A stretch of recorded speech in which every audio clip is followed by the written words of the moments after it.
Hello, everybody. Welcome all of the artists from across the country and across all 4 time zones who are joining us today. Thank you so much for being here.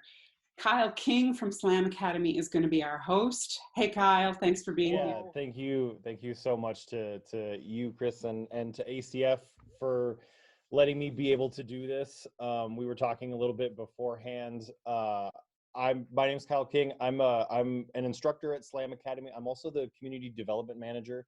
So it's my responsibility to kind of do the outreach kind of thing. So I do a lot of workshops with all these people and all these groups and everything. So I'm really excited for this, and things are very different right now, as we all well know. And so I'm really excited to be able to do this because I'm a professional, audio engineer and producer and sound designer and everything. I mean, even the microphone I'm talking into right now is my normal field recording microphone. And I think a lot of people get the wrong idea about what you need to record sound. You don't need these fancy microphones anymore. I mean, my phone costs $1,000, and it actually has a really good microphone built into it, and that's what I want to focus on. I mean, even if you don't have $1,000 phone, you have the ability to really get some amazing sounds out of here.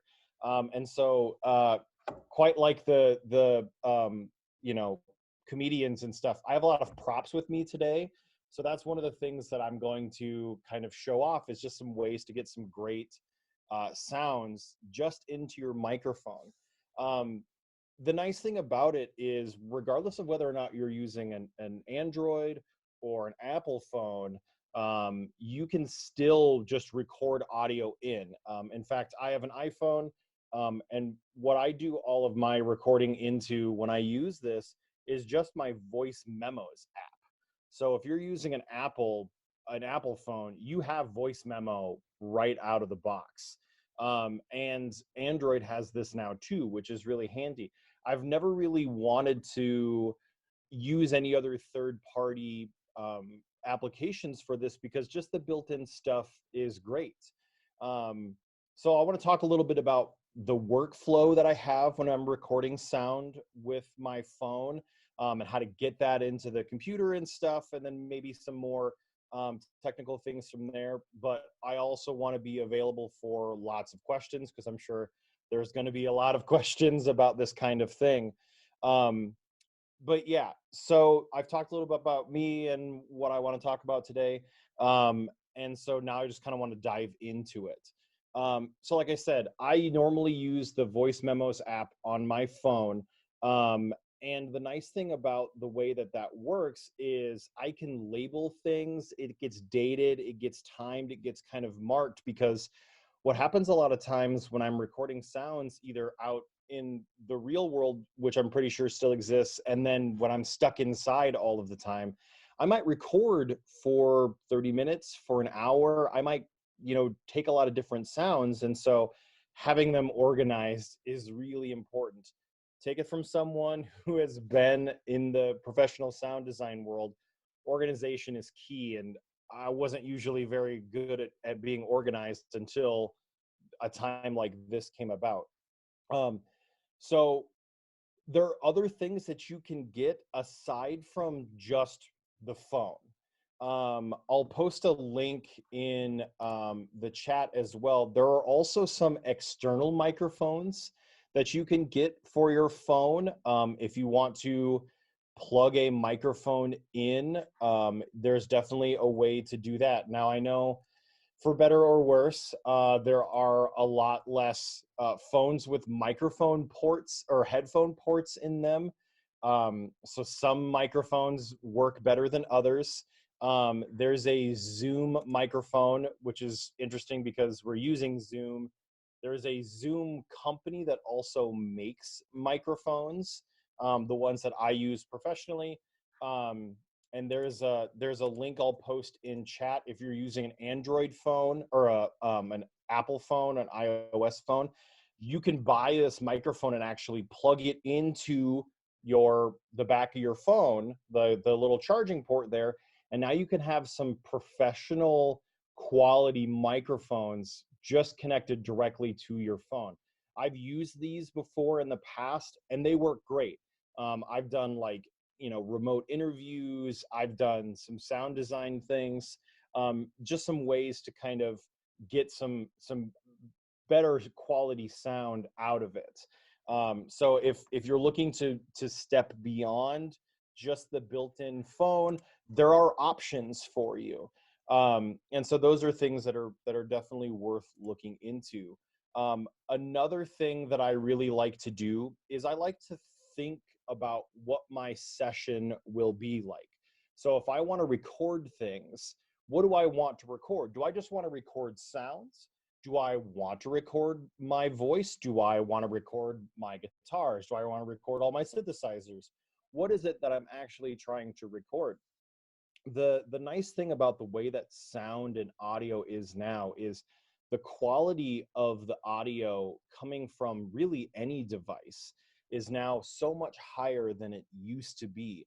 And I always take advantage of that because whenever we're doing audio editing or sampling or any of the things that we want to do with our sound, we want the highest audio quality possible. And it used to be something where I'd have to have like a really expensive microphone and an expensive audio interface. That's just not the case anymore.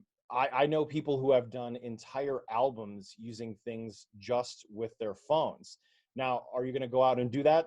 Maybe. It's something that I would encourage you to try. So like I said, I brought some props with me just to show you a little bit about what I want to do. Now, I'm actually in my professional studio right now, so my place is a little bit more acoustically treated than maybe wherever you are at, and that's okay. The one thing that's really nice about the way that phones are now is with things like speakerphone or with all of like the wireless headphones and everything that you're seeing, there's a lot more noise cancellation happening in microphones for phones now. So they end up still being really clean. And that's always the first thing that I want to do is wherever environment I'm going to be recording, I want to make sure that it's as quiet as possible. Now, if you're like me and live next to a railroad track, that's not always possible. But there's good times to find ways to record things, and there's bad times to record things. So that's usually one of the first things that I do. I usually record in the morning because I like nature sounds. I like just the not very much traffic. I live in Northeast Minneapolis. There's a ton of traffic in the mornings. And so if I get up early enough, usually I can miss out on that kind of rush hour traffic. Another thing that I find is really handy too is one of these. This is just a little like readjustable tripod. So normally I would use this for like a camera, like the webcam I'm using, for instance, but I've also used it to kind of set my phone on there and to stabilize it. Because one of the things that's really challenging about getting a good sound is when you're sticking a microphone in front of something, I mean, you're naturally going to move. There might be a little bit of like distance things, but then setting it up in place is really important. So I'll have it stable sitting on top of this while I'm recording something, and I know that the audio recording will be exactly what I'm expecting it. So I know that my microphone is down here in the bottom, and so I'm going to turn on my voice memo here and get that ready. And now I just want to record some sounds. What do I record with my phone, you might ask? Well, I mean, basically anything I want to. For example, I have a book here. Now, for those of you who maybe attended college for music, I hope this doesn't bring up any horrible nightmares for you, but this is Total Harmony, a very important book for those of you who maybe went through music theory world like I did. Books are fantastic, and hardcover books especially are great for making sounds. Mostly because of the hardcover, but when we think about individual pages too, we have a lot of sounds. Now, the most important thing for me when it comes to sound and Foley recording, that's actually what we're doing, is one of these. So always thinking about what you're going to use to excite or play the sound is just as important. This is just a regular wooden drumstick. I've got some steel mallet ones that I've used before too. There's a whole lot of weird things in my laboratory, but these are just things to keep in mind. So if you have drumsticks, if you have, you know, anything that you could use to hit a sound will provide a different characteristic. So with this book, for example, if I just knock on it, it's a pretty dull, kind of boring sound. But if I use my like open palm, I'll get a little bit more of what I would consider a mallet kind of hitting a kick drum. So if I do like this, now I'm getting a little bit more of an attack. These are things that I think about. So a whole recording session for me will be one device or one object, let's say, and then a lot of different iterations and variations of what I'm actually going to be using this with. So I might turn on my record and say, these are book sounds. Then I'm going to pause. Now I'm going to grab the book and I'm going to make a sound.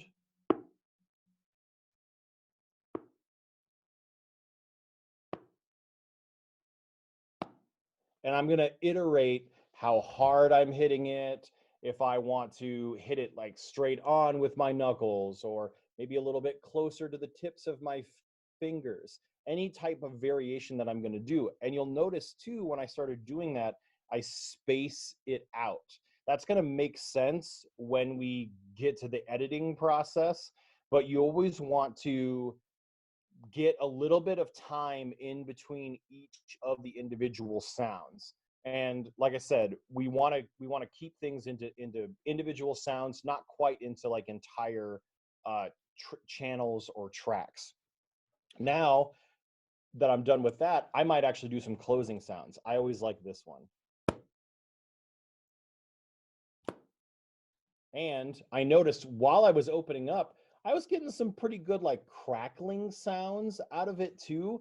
So maybe I want to go closer to the spine and open that up. Now, you guys probably couldn't hear that. It was very quiet, but these are the kinds of things that I've always noticed has happened for me before.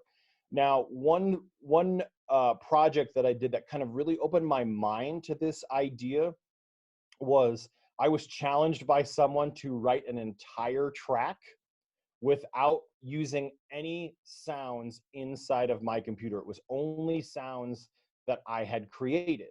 And so my thought process immediately went to, okay, now I have to be able to describe the sounds of like drums, for example. And so I was like, okay, how about I've got my studio desk here. I'll take this off.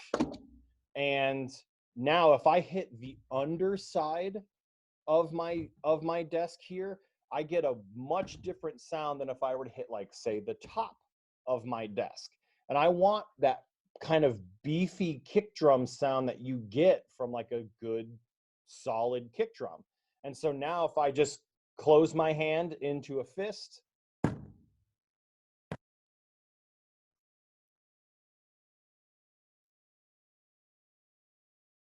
you can see the whole time that I'm just recording over and over again. So that's one of the advantages of doing this. And now I'm just going to hit stop.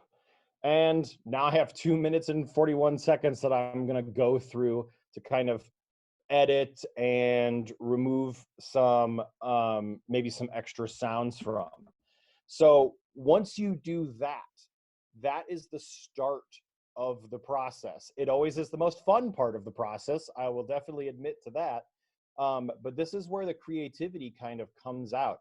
And I mean, anything can make a cool sound that you can edit and then turn into something else. I know this now firsthand. I mean, I could beatbox into it if I wanted to. I'm not going to subject you all to my questionable beatboxing skills. But needless to say, it is something that can be done. And maybe if you're a good audio editor, a bad beatboxing won't be a problem. But there is something to be said about our ability to kind of take whatever source audio that we want to and really morph it into something. A great resource for you out there if you're looking for ways to get inspiration maybe for new sounds. There's a fantastic website out there called freesound.org. And in freesound.org, you can download sounds for free. These are just, it's a community driven thing that you can contribute to any sounds that you might have done. And there's lots of people way better at this than I am, using their phones or professional microphones or like field recording microphones like what I have to make a lot of cool sounds. One of my favorite things to show off in workshops that I teach is there's a 5-minute audio recording of someone making breakfast. They just put their microphone in the middle of their table and they walked around and they made breakfast. Now, I've made breakfast for at least 33 years at some point, and it really surprised me about how many sounds I was like, oh, that was a cool sound. Oh, that was a cool sound. That was a really cool sound. So all of these things that you just hear throughout your entire day will end up being something that you can use very creatively. And I think that really kind of comes down to how we think about sound. There's a passive way to think about sound, and then there's an active way to think about sound. And sometimes we're in control of it, sometimes we aren't. So really the most mundane things can really blow your mind. And there are great ways to think about ideas when it comes to making music. I mean, using things like a drumstick, for example. I mean, if I hit this book, it's going to sound way different than if I were to hit it using my hand. Now I already have two different things. Or if I use like keys, for example, I brought my keys because keys make like great hi-hats. You know, they're great. They're really kind of tingly sounds. You know, I've got something like this. Now I can record that into there. Now I've got hi-hats. I've got kick drums. I haven't even flipped the pages yet of the book. That's going to give me a really nice sound as well. I won't do this because I know this is being recorded, but I could rip pages out of this book. I don't want my music theory teacher finding me and haunting me. But another thing that I have with me too is a can of air. I mean, and the first thing that I thought of when I had this was, oh, I guess I could just like spray it. So a sound like that, that's white noise. You know, I could take some white noise and then I could edit that a little bit, maybe change some of the settings of it. I could re-pitch it. I could turn that into a synthesizer in probably 10 or 15 minutes. But you take this and you add this, now you get a very different sound. And this is something that I learned just from experimenting. But I take this and I hit this in different directions with the drumstick, you get very unique sounds. So let's give you an example.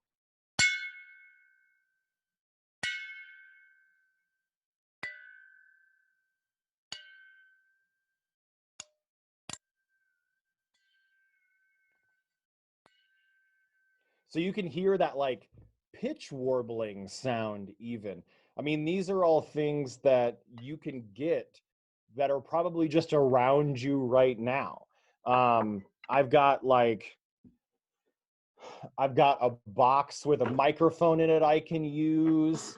I've got so many things. I mean, I've got like a remote, you know, I could take the back off of this remote and kind of grab some things.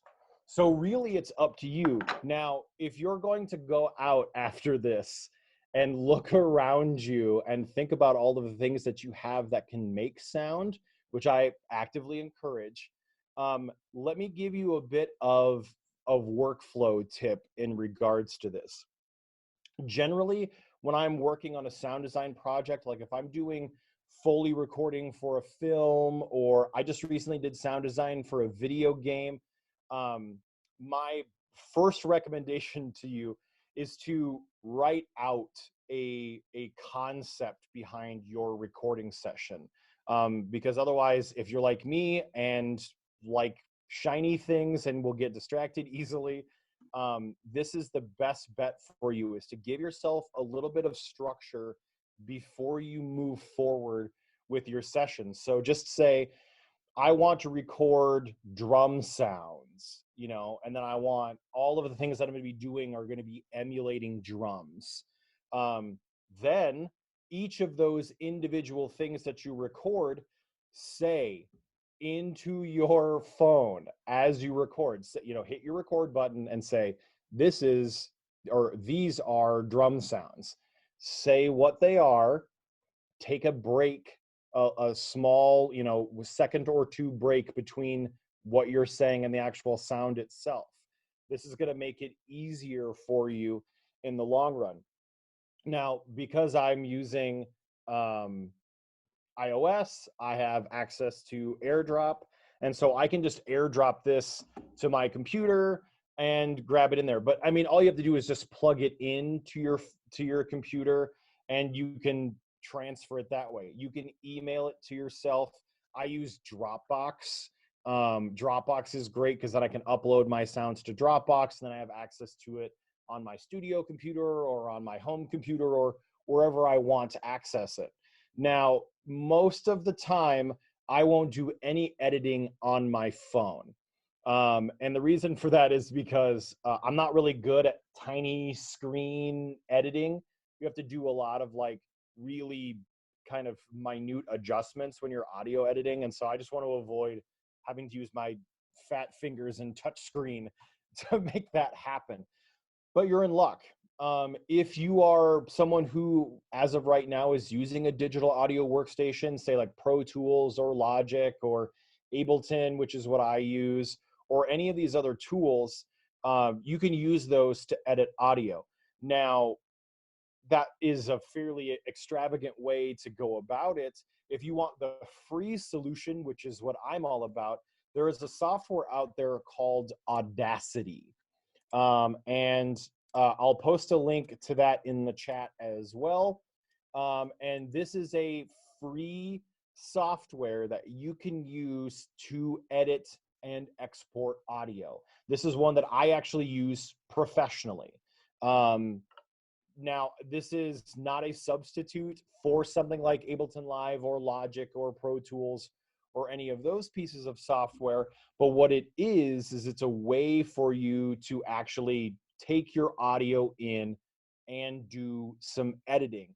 You can, you know, trim the start, you can trim the end, you can export it out, and just keeping these things in mind. So it's just a good idea to play around with those workflows and get really into it.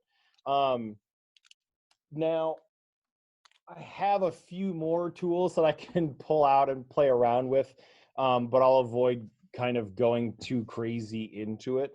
But what I want to show off now is ways that you can actually turn these ideas into a real track.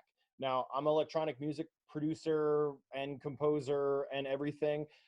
So I get a little bit more leeway in making things sound really strange.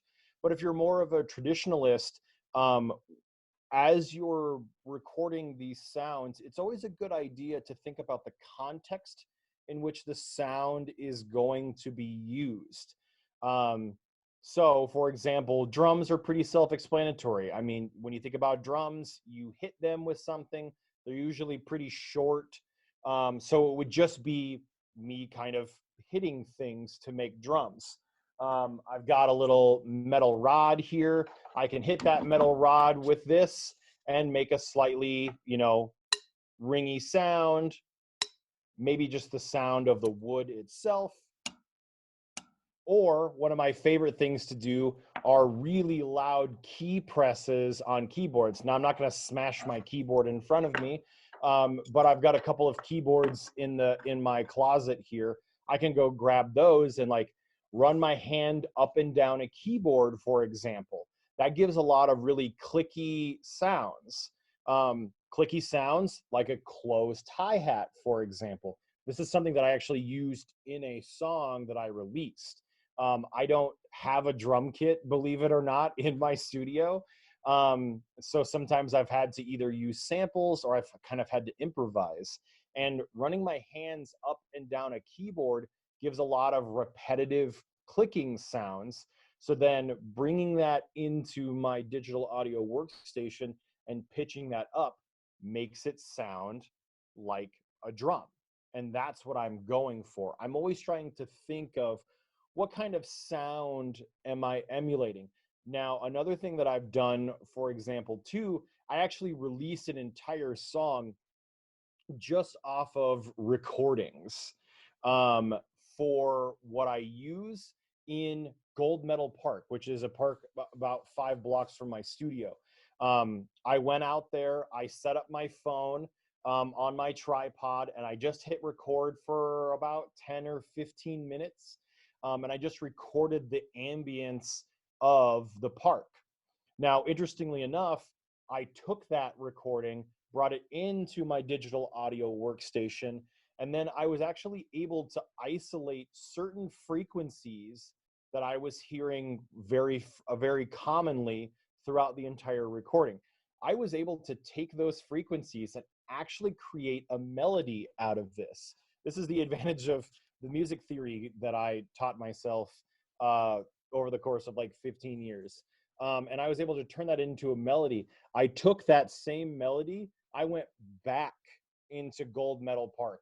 I played that melody into Gold Medal Park, and then I re-recorded it into my microphone.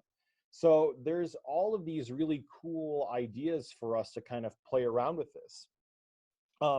Whenever I'm recording a sound, a really important thing is distance, because obviously the louder the sound is, the further away we want to be from the phone. Now, I'm not going to go into too much technical stuff about this, but there are things like headroom that I want to be careful about. Where the audio needs to be at a certain level, and I don't want it to be like above 0, for example. So when I get this set up and I'm going to record sound into it, about, oh, my microphone switched. I want to be about a foot away, I would say. Like I said, you got to think, like communicate with one another. And so sometimes it can be a little challenging for us to, be like, oh, well, I can just scream into my microphone and they'll be able to hear me. But in most cases, we want to be further away with that sound when we're recording. And the reason for that is because the sound itself may not be very loud, but then after processing that we do to it, it will start to get really loud. And so we want to keep what's called headroom available there. So the further away from the phone that we can be isn't always necessarily better, just like it being super close. We always want to just make sure. And there's a great way to check. I mean, whenever I have my voice memo open, I can see the waveform. I'll know, like if I turn on the recording, for example, and I put this super close to where I am and then start clapping, it's going to look really bad. So if I clap right next to my phone, it's already clipping. I'm hitting the red, the loudest possible part on there. So if I wanted to record myself clapping, I should probably put it about a foot or 2 away from me.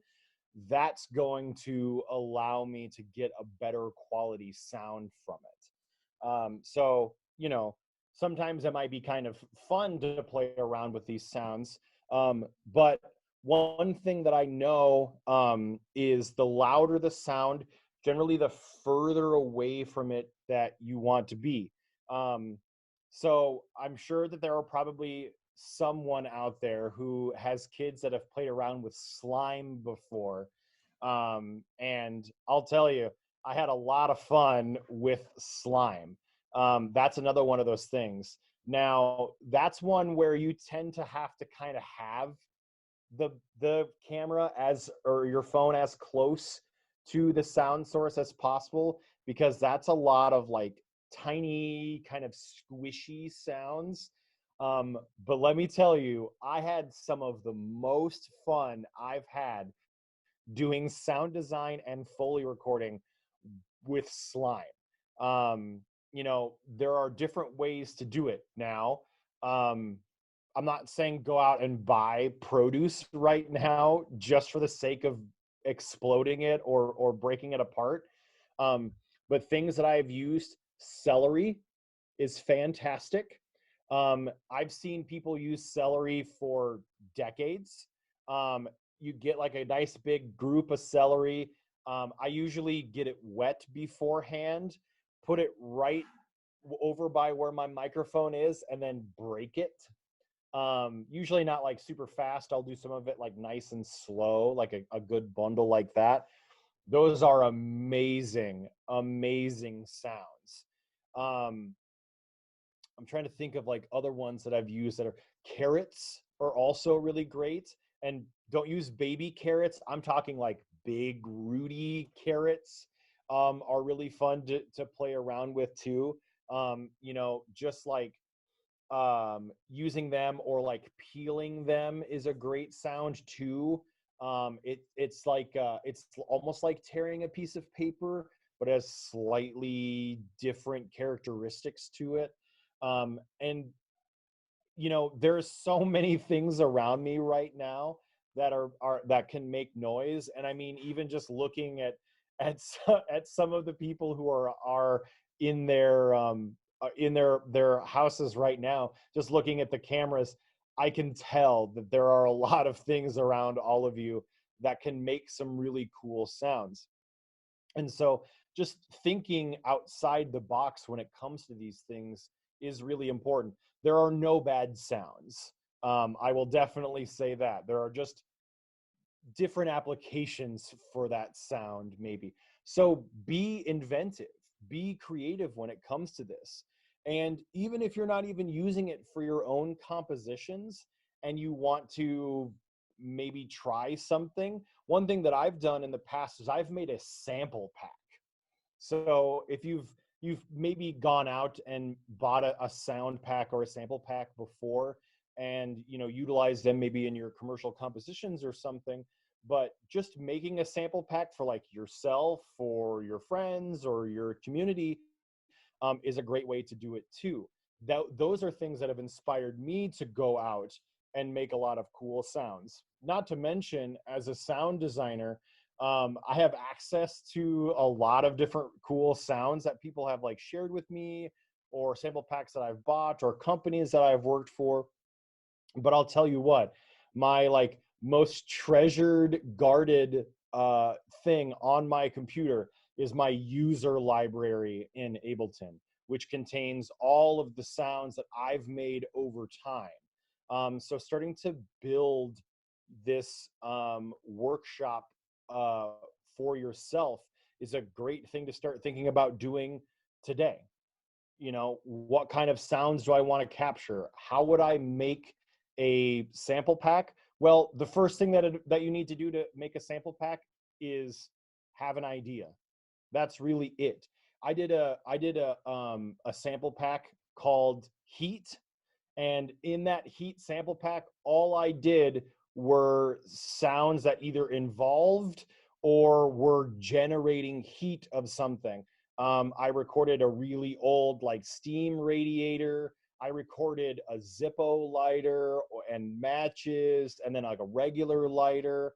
I did lighting a charcoal grill. I did that like stereotypical click of like a gas grill. I did sounds at home because I have an electric grill. I turn on my stove and I recorded those sounds. My favorite thing that I did now, a giant "do not try this at home" is coming. But I took a bottle of liquor and put a rag inside of that and lit that rag on fire and threw it at the ground. That was an amazing sound. The shattering of the glass and the whoosh of the flame. And I totally did not melt the first microphone that I used to do this. And I had to do it twice. But these are all things that you can think about. Now, like I said, please don't go out and try doing these things. But that was the whole idea of the sample pack, was just heat. And I was like, what are sounds that I associate with heat? And that's what turned into it. So all around you are all of these incredible sounds that either maybe have been recorded, but I bet you they haven't been recorded at your place. So think about things, and it can be very simple things. Like, doors opening and closing is sometimes kind of fun depending on your door. The building that my studio is in actually used to be a cracker factory. So I have this giant wrought iron door in one of the rooms, and opening and closing that is great. There's like this big chain on it. Think about locking your doors. A deadbolt is a fantastic sound. If you are lucky enough to have like a sliding glass windows are great sounds. The idea behind using this as a professional microphone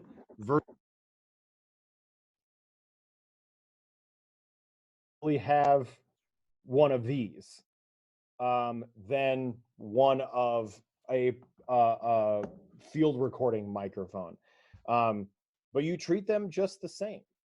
Now, there are also ways for you, especially with more modern phones, like if you're out here rocking like the newest Samsung phone, that has a USB-C connection on it.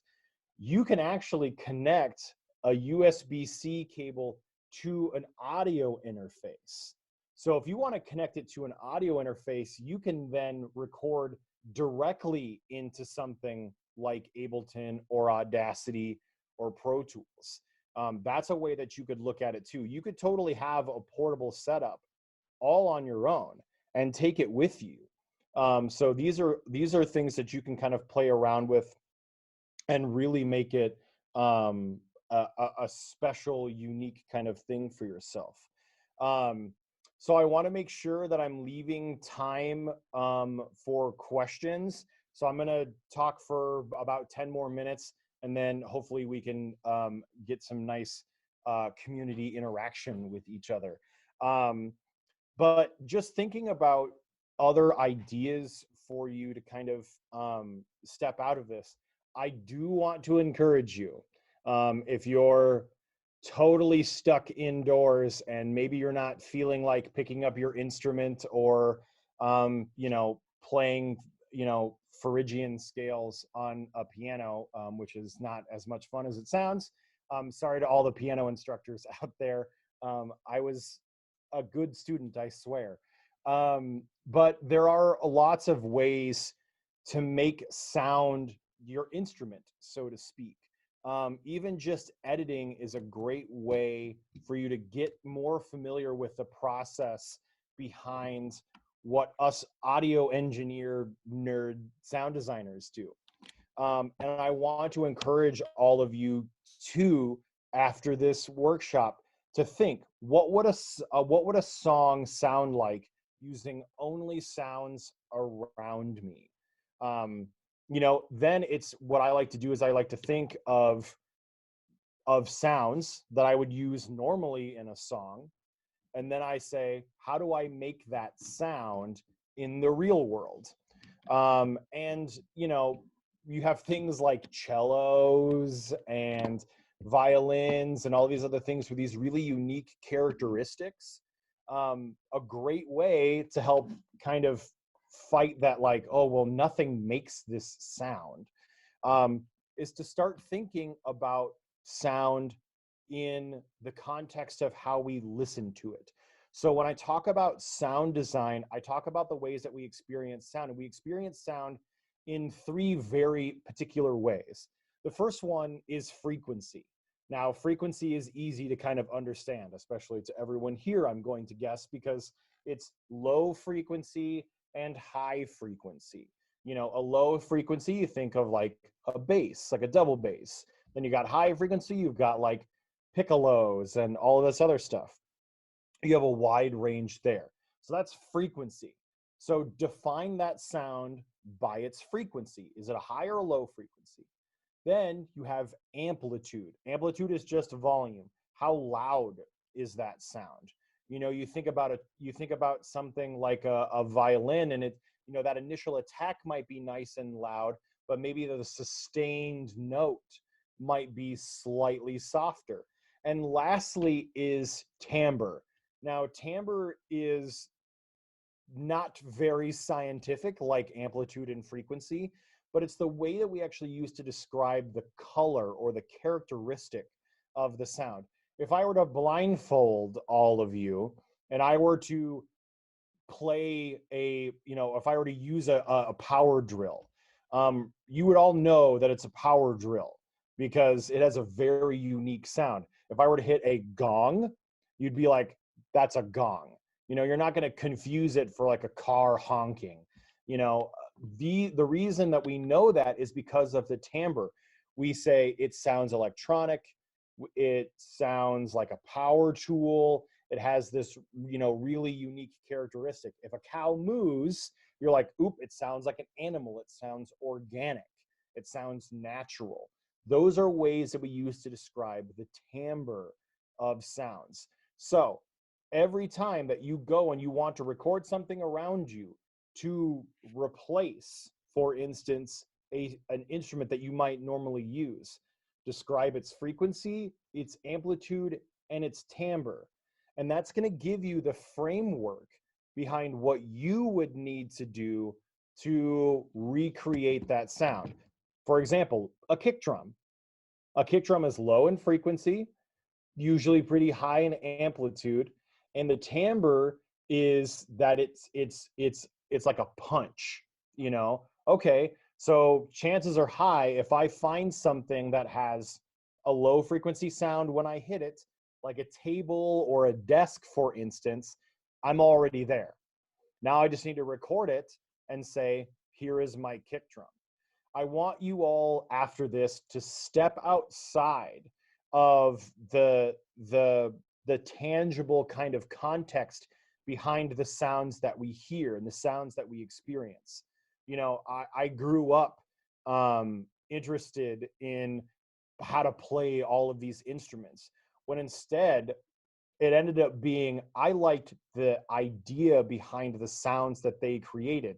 Now with all of the synthesizers that I have, I can create that same characteristic and that same tone.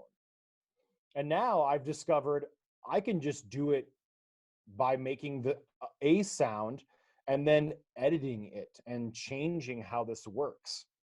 So the audio world out there for us is ready, and you might be surprised what you can get away with by substituting. And because it doesn't look like any of us are going to be going outside for at least a little bit, you aren't stuck.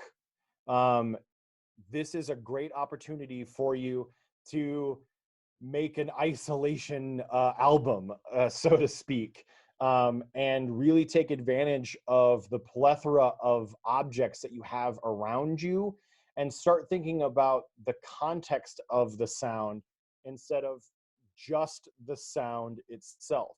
Our brain is very capable of blocking out sounds. Now I want you to recontextualize the sounds that you're hearing to allow you to really get out and expand what you're already doing.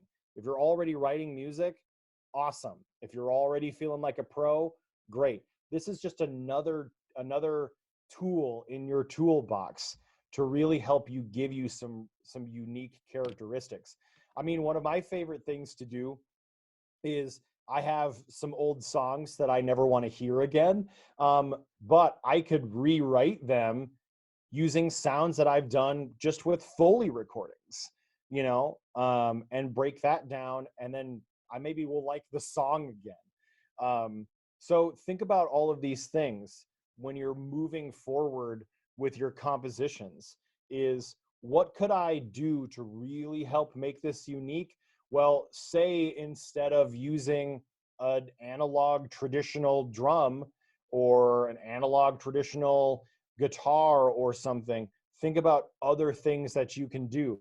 I mean, I have these little strings here on my hoodie.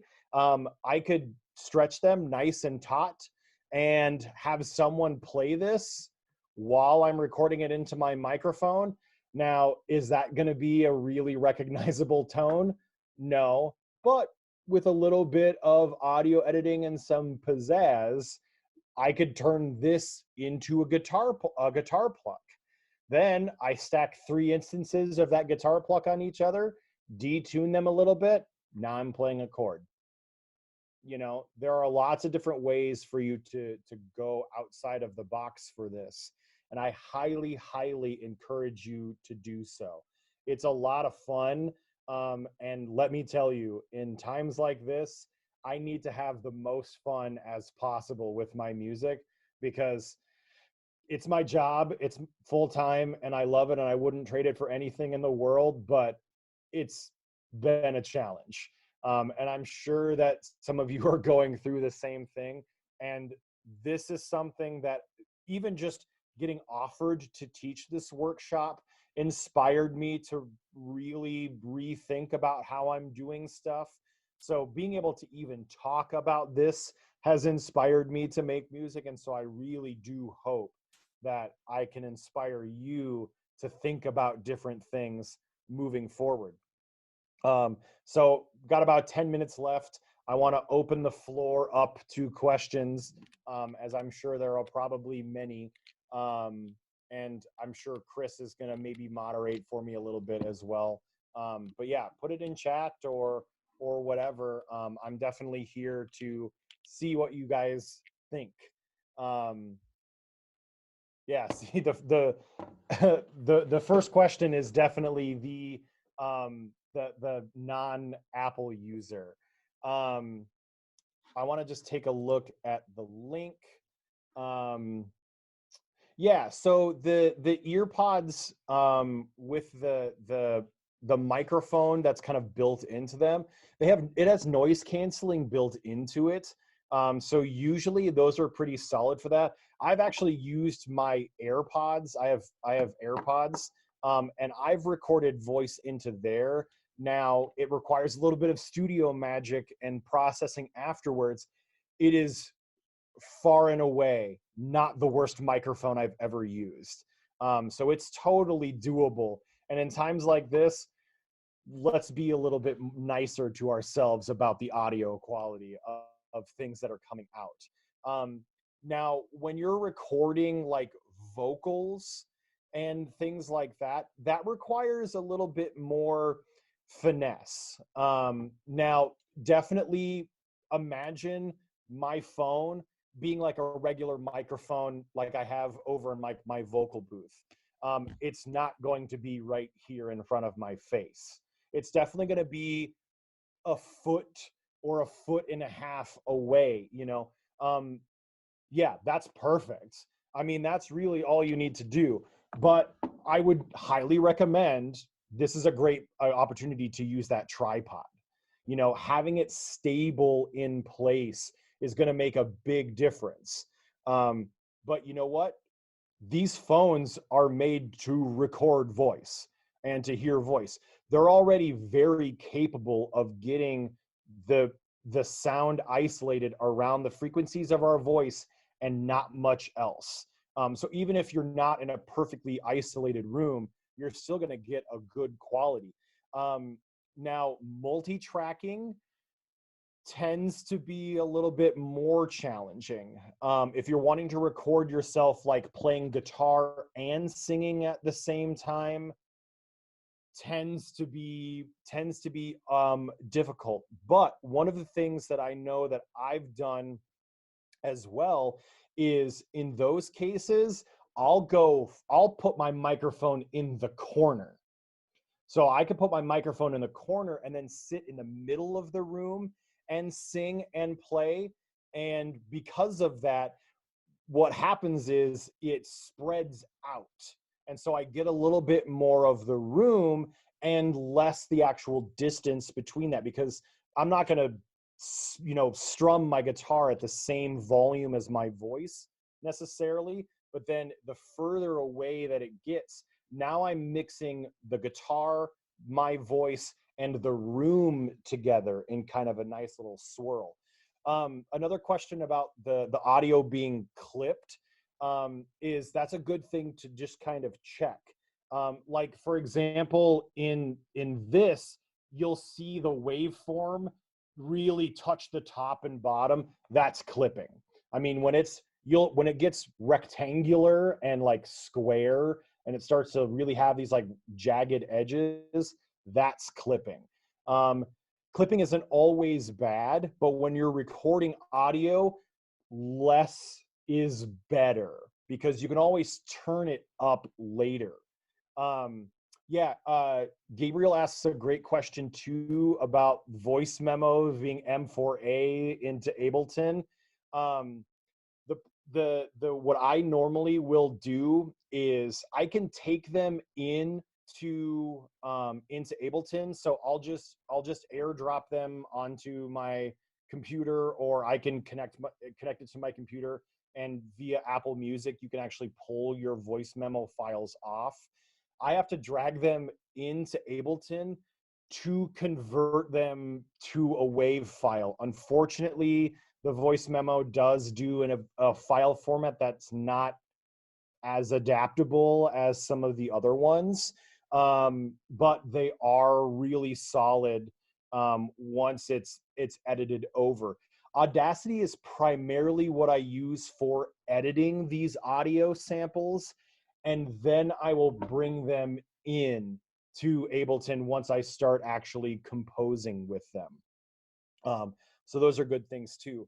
Another good question in chat is recommendations for cleaning up audio. There's a lot of free tools out there that I highly recommend that you look into. There's a company out there called Melda Production. I'll post a link in the chat for everyone. This is Melda Production. They have a free effect bundle that you can go get. But that's not really necessary. But if you're interested in trying some more of these advanced techniques out, this is definitely the way to go. Really, the only thing that you need, that I use when it comes to like cleaning up audio, is a noise gate, which every digital audio workstation I've used has. And that is just to help cut off some of the like noise floor that might happen in a room that isn't acoustically treated like mine. You might have traffic or wind noise or anything like that, and that'll get inside of your recording. Now with a noise gate, what that does is that allows you to set a volume level at which volume does not come out of that audio. So if I say like, most things are like negative 40 dB or something, that's the volume of wind. That's the volume of traffic. And then as I'm talking into the microphone is significantly louder. So when I'm done talking or singing or playing, the volume cuts off. So that's the best way that I've used to actually clean up audio, is with things like noise gates. EQ is really important too. All professional digital audio workstations are going to come with EQ, and it's just about cutting away the things that you don't want in your audio.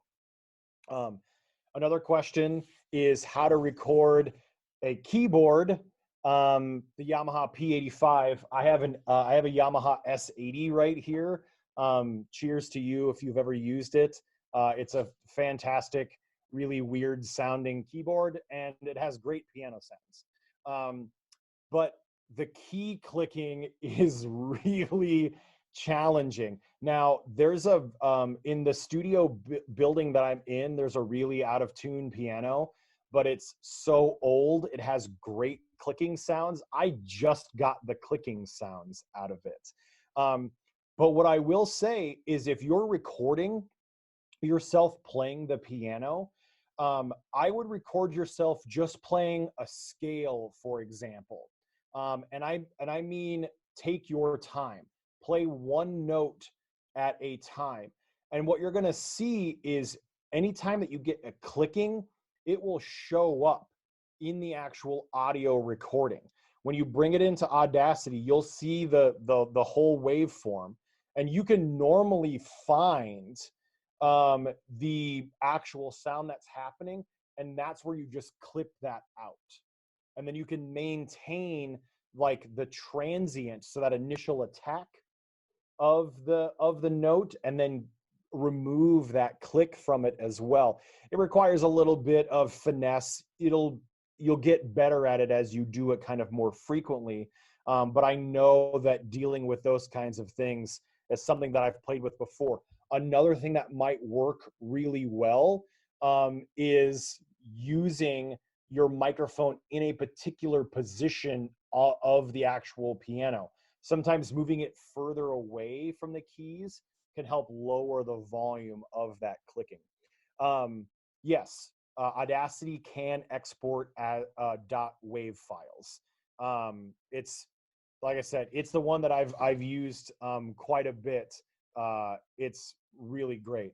I just want to make sure. Okay, cool.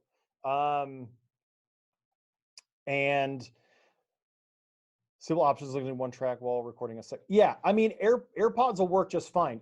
Like I said, again, those are really handy because they're made to be noise canceling. You know, they're very targeted microphones. It's like a shotgun microphone, just a really tiny shotgun microphone, where they're very much aimed to only get audio of where you're kind of facing at.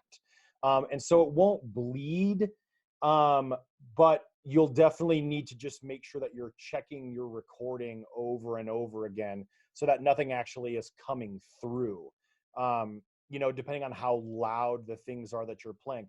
Like for me, for example, my audio is actually going to be coming out of my speakers that are right next to me, but my microphone is in front of me where I am. So if my speakers are too loud, I'm going to start to get this feedback.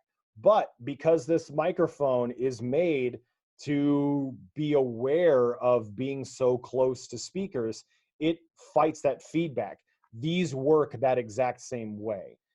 They are trying to prevent feedback from happening. So I would say play around with it.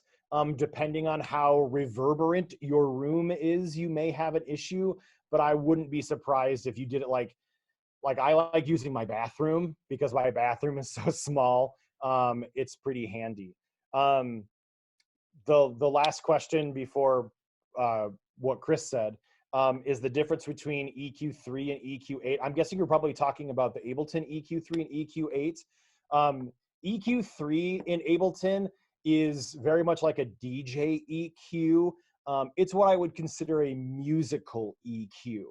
The EQ for that is not really made for any type of like exact like frequency shaping kind of stuff, but instead if you're trying to give a sound a little bit like of a nice bump in the low end, or maybe like roll off some of the high end, that's great.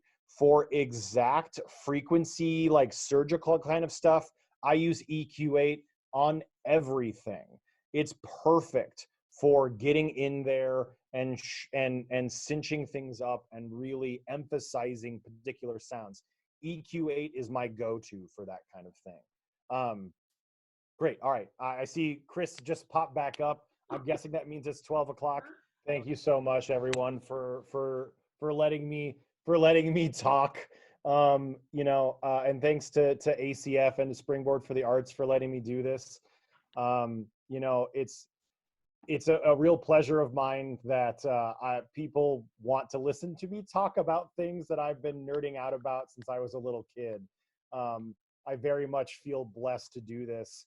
And I do wish that all of you and all of us as a community will survive this, and we're going to do it together.